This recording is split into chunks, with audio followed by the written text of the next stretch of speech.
जानेंगे ectopic pregnancy के बारे में। एक्टोपिक प्रेगनेंसी होता क्या है, ध्यान रखेंगे।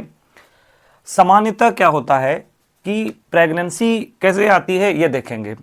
होता क्या है कि स्पर्म जब वेजाइना के थ्रू जो है फैलोपियन ट्यूब में पहुंचता है तो इस एम्पुला जंक्शन में, एम्पुला पार्ट में स्पर्म और एग सेल यानी अंडाणु और शुक्राणु का निषेचन होता है। निषेचन यानी फर्टिलाइजेशन होता है और ये फर्टिलाइजेशन के बाद क्या बनाता है तो जायगोट बनाता है यानी युग्मनज बनाता है।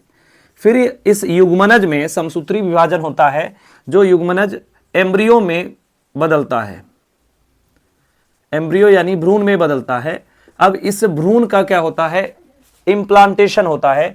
इम्प्लांटेशन कहाँ होता है तो यूट्रस में, यानी अंतरारोपण जो है इसका कहाँ होता है, यूट्रस में। परंतु एक्टोपिक प्रेगनेंसी के कंडीशन में इस एम्ब्रियो का इम्प्लांटेशन इसी फैलोपियन ट्यूब में ही हो जाता है और जो है एम्ब्रियो फैलोपियन ट्यूब में ही जो है ग्रो करने लगता है, वृद्धि करने लगता है, जिसके कारण इस अवस्था में फीमेल की जो है मौत हो जाती है।